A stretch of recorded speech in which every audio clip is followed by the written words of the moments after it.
welcome to Talk Time. My guest today is the Assam Director General of Police, Mr. Bhaskar Jyoti Mahanta. A 1988 batch Indian Police Service officer, he is a recipient of the President's Police Medal for Distinguished Services, besides the Chief of Army Staff Medal for Gallant Action. A postgraduate in social work from Delhi University, Mr. Mahanta has been the mover and shaker of Project Aswas, an Assam police initiative to help child victims of violence. Mr. Bhaskar Jyoti Mahanta, welcome to my show. Thank you. You are now in the hot seat, leading the 70,000 strong Assam police force. Now, obviously, it has been about 60 days. That means almost about 2 months since you have taken over as the police chief of the state. Now, I'm sure, knowing the person that you are, you must have already identified your key challenges. And what are some of them? Well, Wasbir, the challenges per se are far too many, actually. On the crime front, we have a huge pendency of cases all over the state of Assam, and even only in Dispur police station in Guwahati city itself, it's nearly 11,000 cases which are pending. Only in one police station in Guwahati city? It's the highest. The Dispur police station is the highest. 11,000? 11,000 cases are pending, and that's a huge pendency which need to be addressed on a priority, basically in order to ensure justice. People come with all kinds of expectations to the police station, and if we do not see the light of the tunnel, end of the tunnel, then the justice is not just done. Absolutely. Therefore, that's a big challenge, the crime front, of course. Insurgency front, we have still the Ulfa independent still on the large, and they continue to be a challenge. And there are other issues also as far as insurgency is concerned, which we need to be really countering well. Law and order front, of course. Actually, Assam police over the years have been very oriented towards, it's one of the best, finest of forces in the country as far as tackling of insurgency has been concerned. Assam, there's no parallel to Assam police. And the primary focus since the last couple of decades have been to fight insurgency and stuff like that. In the process, the civil-oriented policing has taken a little bit of a backseat, perhaps, which we need to give it a boost once again in order to help people. And in terms of law and order as well, we need to enhance capability of our policemen a great deal. And of course, among the other issues, women and child, absolutely, drugs, traffic, and cyberspace. These are the basic. Now your plate seems to be absolutely full. Now the point is, you began by talking about pendency. You see, is it because it has only recently that the Assam police has segregated its law and order from investigations, because there has been a High Court directive asking the government to segregate, or for that matter, the Assam police to segregate law and order and investigations. Now, about 12 to 1,500 officers being put at your disposal only to deal with investigations. Do you think this pendency and all these things, what you are talking about, do you think the situation will become slowly better? It will certainly yield great results, but then it's yet to really take off. Meanwhile, what I have done is I've obtained an approval from the government immediately after I joined, to get some consultants, some retired police officers. In fact, it was one of the NSAB recommendations to re-employ retired police officers. What will be their mandate? They are already at work, actually. Their mandate now is to handhold the IOs, the investigating officers, and in inquiries, and writing the forwarding report, doing the FF, and a whole lot of related activities of investigation of cases, and they will help reducing the pendency and ensuring justice to the people in general. What about prosecution? Because prosecution has been, I'm not talking about only the Assam police. I think if you look at the police force across the country, I think prosecution has been one of the weak links. The prosecution is generally not very, that's the perception that, okay, police prosecution is very weak, therefore the rate of conviction is low. That is is the perception. What is your, how do you? It is a correct perception. Conviction has been a problem area for entire police in the country, more so in Assam. And we have certain plans to ensure better conviction rates. But then we have had some very good cases also in the recent times, wherein we have ensured serious convictions of several heinous crime convicts. But then we need to really work hard on it. We need to work much more closely with the prosecution staff and deny the defense the alibis and whole lot of causes to counter attack us. Absolutely. Now, you also touched on the issue of insurgency. Yes, we all know that Ulfa Independent is still at large, despite some effort by the government in recent weeks. We'll talk about that a little later. But my question is, in the last fortnight, Mr. Mahanta, about more than 2,000 rebels have surrendered, belonging to an assortment of rebel groups. It's not just after the Bodo Accord, 1,615 rebels of the NDFB, 4 factions, they have laid down arms and surrendered. Prior to that, 644 to be precise. So combined together, it is 2,000 plus. Now, what does this mean? And if I may ask you, what is the level of insurgency, scale of insurgency in Assam today? It's on a downward trend, and there has been a battle fatigue on the part of the insurgent groups in Assam. There have been quite a number of insurgent groups in Assam, and there is distinct battle fatigue. In fact, you are going to see some more of these kind of surrenders. Okay. Sooner than later. That is the breaking news that you are giving during this interview. Some more surrenders coming. These are new militant groups or existing ones? Well, you will hear in due course. Okay. And also we are getting a lot of weapons.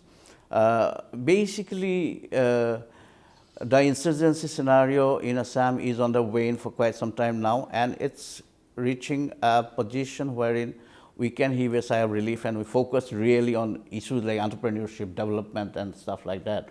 And Ulfa Independent continues to be a problem area, but then we are ahead of them in general, and we plan to stay that way. And I'm sure Assam police is very capable to counter any of such activities. Now you see, now that there has been a number of accords, thousands of, hundreds, I would say, hundreds of militants have surrendered. Now, there are reports that there has been some kind of a directive from the center to go all hog, to crack down on illegal weapons, to seize illegal weapons, which may be at the hands of surrendered rebels. They may or may not have surrendered everything that was in their possession, or for that matter, criminal gangs. So is there any concerted effort on the part of the Assam police against illegal weapons? Directive or no directive, we are very determined to recover all kinds of illegal weapons from anybody, be it as a surrendered activist or be it whoever it is. So already I have issued instructions to all concerned to launch a very special drive to get the illegal weapons from whoever it is, including the surrendered people. So when has this drive started? It started about a week back. Week back? Yeah. So you are already getting results? We are getting results, yes. Are these interstate syndicates? What kind of criminal gangs? What is their reach? What is the preliminary information that you have? Are they very, very well organized crime syndicates operating in Assam apart from insurgent groups? Well, there are different kinds of groups operating, and this is part of any society that happens. Right. As the modernization comes in, as free flow of transportation of goods and human beings take place, like there is bound to be interfaces of gangs of all kinds in different places. Only the other day, day before yesterday, we've got a big gang called Irani gang. They're pretty much well-knitted, syndicated groups of thieves and burglars, in addition to organized drug rackets and stuff like that. See, I mean, Northeastern region as a whole is an insurgency hotspot. Assam is one of them. My question to you, what is more important? Is it manpower, that means the number of people, just because you have enough number of people, you are comfortable, or do you think more priority is necessary on weaponry at the possession of the police force, or for that matter, adequate and effective training, or is it a combination of all three? I would say there is something else which is more important than all three you mentioned. That is intelligence. The most important aspect of policing is intelligence, I would say. If you have a very solid intelligence infrastructure, if you have solid information being processed, collated, and then fine-tuned into intelligence, then even a less amount of manpower can help. So I am focusing a great deal on intelligence and honing the skills of our intelligence people, and also creating an infrastructure of the kind which would really yield results in actual policing. Manpower is a problem area, all right, because out of 78,000 odd sanctioned strength, we just now have merely 63,000. The manpower, especially for the civilian-oriented policing, is pretty pathetic in Assam even now. We have armed components, all right. We have a better armed component than the rest of the country. But our civil police ratio is pretty bad, actually. What is it compared to the All India average? Civil per lakh population, we have just 58.74. In Assam? In Assam, All India is 99.70. So you have a lot to do. We need to really enhance the civilian manpower. Absolutely. You are saying that 78,000 sanctioned posts and you now have 63. That means you have a vacancy of 15,000 men or women for that matter. That's right. 15,000. So what is the problem? Why is this recruitment not happening? Because there is so much of unemployment in the state. Immediately after I joined, I have already taken it up with the government. I have obtained the approval. We have selected the agency, and now we are going full hog on the recruitment. And it's going to happen in next 2-3 months. So this 15,000 people will be recruited at one go, or it will be in phases? In phases. Over a period of how many years? Or months? The first 8,000 odd numbers we are going to recruit within next 1.5 months, and then rest, of course, months later. So can we say within 6 months to 1 year, Assam police have 15,000 additional manpower? But then a whole lot of them would also be retiring. That's what always happens. So do you have a figure, annual retirement, do you have a figure? How many people retires on an average in a year? Anybody has done any work on that? Yeah, we have done our work. Okay. Right now, I do not have the figure right now. But it will run into several thousands, or? It does. It does run into a couple of thousands. Absolutely. On that note, we go for a short break now, but don't go away. I'll be right back. But before that, this information that 15,000 new men and women are going to be recruited by the Assam police in a span of 6 months to 1 year. On that positive note, don't go away. I'll be right back after this very short break in conversation with the Assam Director General of Police, Mr. Bhaskar Jyoti Mahanta.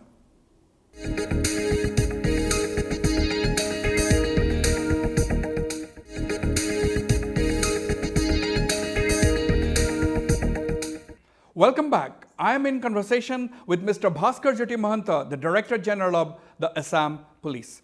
Mr. Bhaskar Jyoti Mahanta, now so many people have surrendered. So many people have surrendered. In the past, they have been living in designated camps. Several hundred cadres of the ULFA Pro-Talk group, and so on and so forth. The 654 who have surrendered recently, 1,615 of the NDAB faction. Now, my question is, unless you properly rehabilitate them, that integration into the society, which we talk about, okay, come back and join the mainstream, unless you can really mainstream them by providing them proper rehabilitation, because these people are going to get absolutely dejected, frustrated, and who knows, many of them might once again return and form a new group and create problems once again.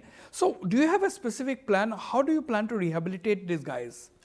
There's been this plan in operation right now. My focus has been to implement the plan in a manner that these people get integrated into the common society and not really remain as a group per se. So the Boru Accord is a milestone in this regard. It's a fantastic milestone achieved by the government of Assam and government of India. Right. This is an experiment which has resulted in ensuring this integration of the erstwhile rebels, surrendered or otherwise, with the larger society and become as just a normal member of the society. Yeah. They don't retain their identity as a rebel anymore. So that ought to be our objective, and we have already achieved in a pretty short time. Right. And thanks to Government of Assam, Government of India, and people of Bodoland and Assam in general in this regard. And that ought to be our, like, modus operandi. And otherwise, it's a pretty good amount which is being given, helped by Government of India to these rebels. It's to the tune of roughly about 6,000 rupees a month is the 6,000 rupees a month as stipend, and they get that will about be for 3 years. 3 years, and after end of 3 years, they get about 4 lakh rupees. That is normal. That 4 lakh is in fixed deposits or just Fixed deposit, so that subject to their good behavior and that kind of stuff. What And about in training? addition, What about training? that is what I'm coming to.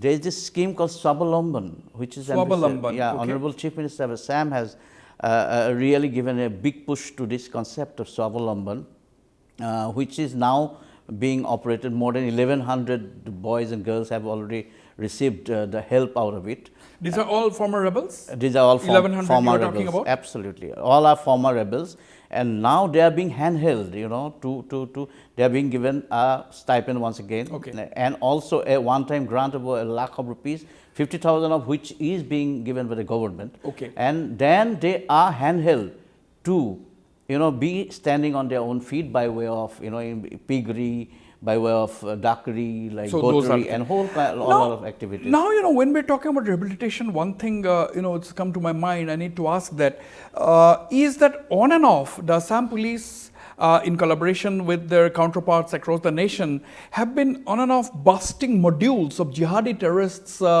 groups in Assam, particularly the JMB, that guy from Kashmir who joined the Harkatul Mujahideen.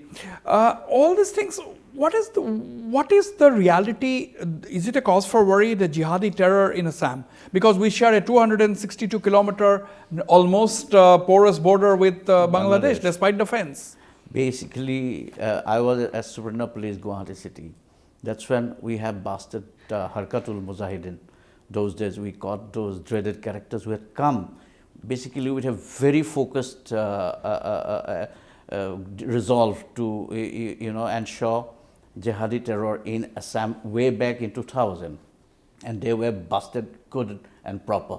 Government of India was kind enough to have rewarded me those days, and this has led to breaking the backbone of jihadi terrorism way back in 2000, and after that the terror from the jihadi orientation has been a very minuscule sort of a manner that has been observed over the years. But now we got to be careful. The JMB modules have been busted a couple of times here. The NIA has come in here in Huzai once, Borpeta another time, and about last 3 years or so we have arrested about 60 odd people. 60? Correct. 60 JMB specifically, or jihadis in general? People connected with some JMB movement. They Okay. are not all are JMB terrorists as such, but then we got to be really keeping a strong eye. However, there are certain developments which are in our notice, which need to be addressed, and we are making very serious, in-depth study into these, and we are also orienting our police personnel, training them, orienting them towards understanding, the possibilities which can lead to any kind of jihadi terror sort of stuff. Therefore, our objective is to basically to deny the oxygen to these possibilities and deny the operational space to anybody who dares doing anything of that kind. So, see, intelligence is a key in this kind of things to get real-time intelligence so that you can nab, bust, arrest, whatever. Now, apart from interstate coordination between different intelligence agencies, what about the use of technology? For example, the cyberspace. What is the extent or level of expertise that you have in the Assam Police? Are you, keeping things under surveillance, the movements, the communications that usually take place undercover by the terror modules and terror groups? We are doing fairly okay right now. We need to improve though. Now the Cyberdome that is in existence, I'm giving a much bigger teeth to it. Like, only day before yesterday we had a presentation from Hiran, our IG Special Branch, and and we are infusing a lot of funds into it and acquiring very modern modules, or what you call modern gadgets and stuff like that, in order to enhance our intelligence capability. So can you, as the police chief, assure the people of Assam that they are in safe hands? They are in safe hands. They are in safe hands, and with the cooperation of the people, I tell you, I'm sure any kind of challenges of this kind will be thwarted. Right. Then, before I go to another break, Mr. Bhaskar Jyoti Mahanta, what about an anti-terror squad? Do you have an anti-terror squad specially trained boys and girls in the Assam police to deal with any eventuality? We don't call it anti-terror squad yet, but then we have our battalions, commando battalion, for example. We have Assam Police Rangers, who are very well trained in the best of the training institutes in the But country. at one time, some of your boys were trained by the Indo-Tibetan Border Police and so on and so forth. Not only the NSG, Indo-Tibetan Border Police, and a whole lot of other agencies. In fact, we don't need to spell out who all are trained. But do you have a specific plan to have an anti-terror squad now in the Assam Police? We have a special task force at this moment, but then we would like to fine-tune it further, hone the skills further of our focus groups, and make a squad out of it. I don't know if we'll call it anti-terrorist squad or whatever. But you will have definitely, whatever you name it, that's a different issue, but you will have a set of trained people to deal with such kind of activities. Absolutely. On that note, I go for another short break. Don't go away. I'll be right back.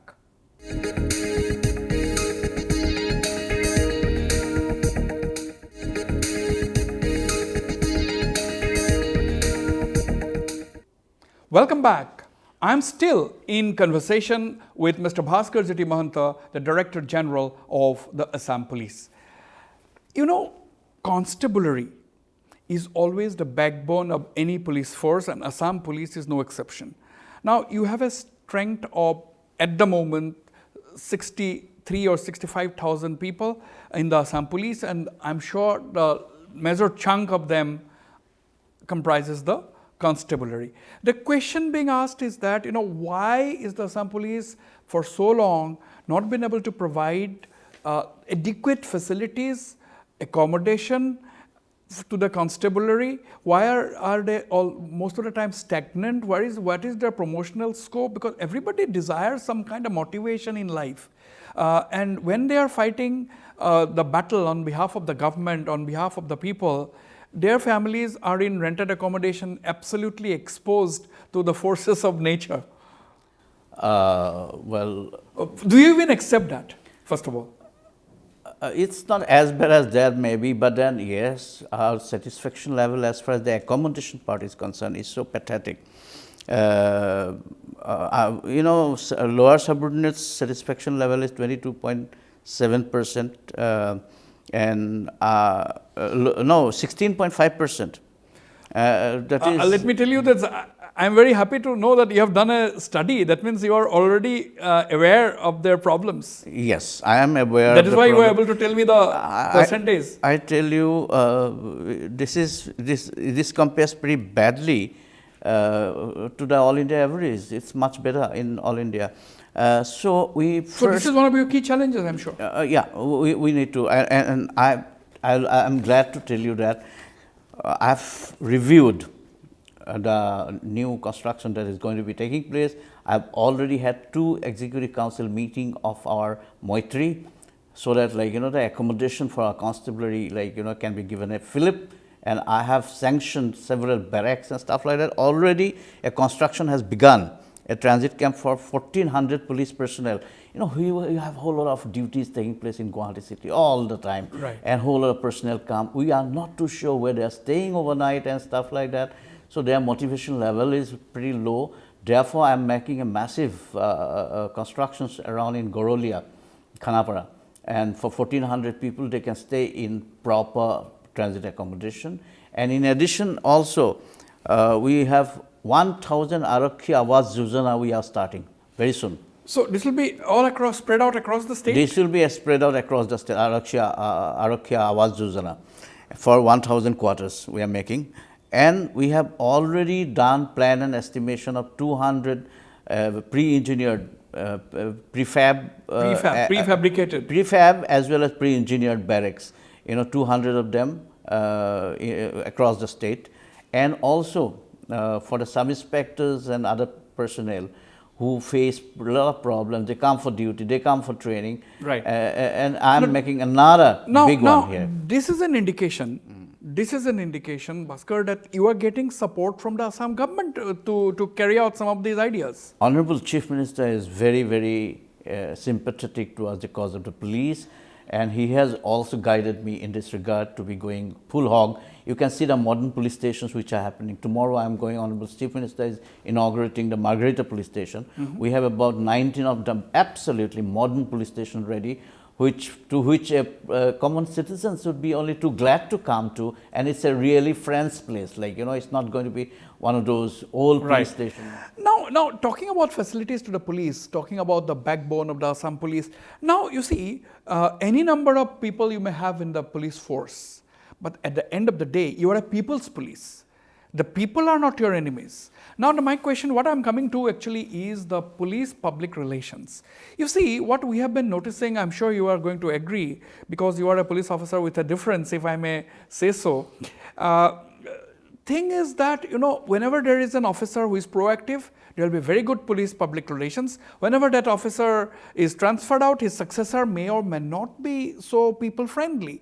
So, why can't you have an institutionalized mechanism in place so that people's support can be your biggest force multiplier? Basically, there is an institutional support system called Village Defense Party. In Assam, in fact, Assam has been a precursor to this particular police public orientation in the form of the Village Defense Party. Way back in early 50s, the act was enunciated, and we have more than 18,000 VDPs all over the state of Assam in different villages. Yeah. We have the Nagarik Committee that is also now a institutional setup. True. However, True. some officers... But something is missing. Something somewhere is missing. There is a disconnect. There is a disconnect in places. There are very solid connect in places as well. So it's not, it's like any other form, like policing. Like, some policing is very good, sometimes it's not so good. In terms of otherwise too, like if we do our basic policing very properly, very civilian-oriented policing, giving succor to the problems of the people, then I'm sure that itself becomes a community policing. However, specific community policing initiatives like the ASWAS project you have mentioned right at the beginning, addressing the requirement of victim children whose father has been killed. We have been handholding them. More than 1,200 children are now... I attended several of your programs earlier. You have been a resource person in our ASWAS program. Absolutely. In fact, only a week back, one group of 15 children that gone to Sri Ravi Shankar's ashram in Bangalore, they've come back 15 days back. They've drawn a beautiful picture of me, like, we'll take a shot of that later after the interview. Some of my children, we adopted them when they were in class 6. Now they've become doctors and engineers and working in TCS and stuff like that. So you feel really good when you meet them. Do they come and see you somewhere? Absolutely. Now they are going to be my resource person, all right. Okay. And in addition, of course, Nagarik committees in places are working very well. There has been a little bit of a downtrend on this. So I'm sure you are going to remove this whatever disconnect remains, and so that things becomes active once again, the relationship between the police and the public. Now, only for a lack of time, I'm jumping from issue to issue. You see, one of the key issues in Assam is illegal infiltration. Now, there are various manifestations of that. There are various kinds of issues. Now, we had the NRC, so on and so forth. I'm not interested in discussing all those things. Now, question is illegal infiltration. We have got a 262-kilometer long border with Bangladesh. Now, adjoining Meghalaya has several hundred kilometers. Then we have Tripura. We have borders with Tripura. We have borders with every place actually, Mizoram there, Barak Valley. Now the question is, we all know that the central agencies are put in charge of manning the Indo-Bangladesh border. But does the Assam police have a backup plan? What is your second line of defense? We have been hearing this word, second line of defense. Because unless infiltration is checked, any amount of constitutional safeguards for the Assamese people, any amount of protection to the indigenous people is not going to help if they keep coming. It has to be stopped, and it has to be really stopped. It is. So what do you have a plan on that? We have a plan on that, and basically, I'm glad to tell the people of Assam through you that infiltration has really come down over last few years, basically because of Honorable Chief Minister's intervention of introducing this concept of second line of defense, and the border security force been doing very good job now. But then there are some problem areas even existing now. Things like, some part of Meghalaya are yet to be fenced. And some people continue to be perhaps coming through places like Tripura and stuff like that. Yeah. And you have no control. Assam police has no control over it. Government of Assam has been requesting Government of India to be addressing these issues. And even on the riverine route where it's not possible to have a physical fence, the modern technological intervention is being made, and I'm sure even on that account we are going to be on a stronger footing in future. Right. So, Bhaskar, all good conversations have to end. Finally, what would you like to tell the people of Assam as your parting comment? I appeal to the people of Assam to be kind to police, catch them when they do bad, but then also appreciate them when they do good. And police is determined to be protecting the interest of people of Assam at any cost. Absolutely, and I'm sure the Assam police will also be kind to the people of Assam. That will certainly be. Absolutely. Bhaskar Jyoti Mahanta, it was a pleasure talking to you. Thank you. Thanks Wasbir. for being on my show. Thank you, Wasbir.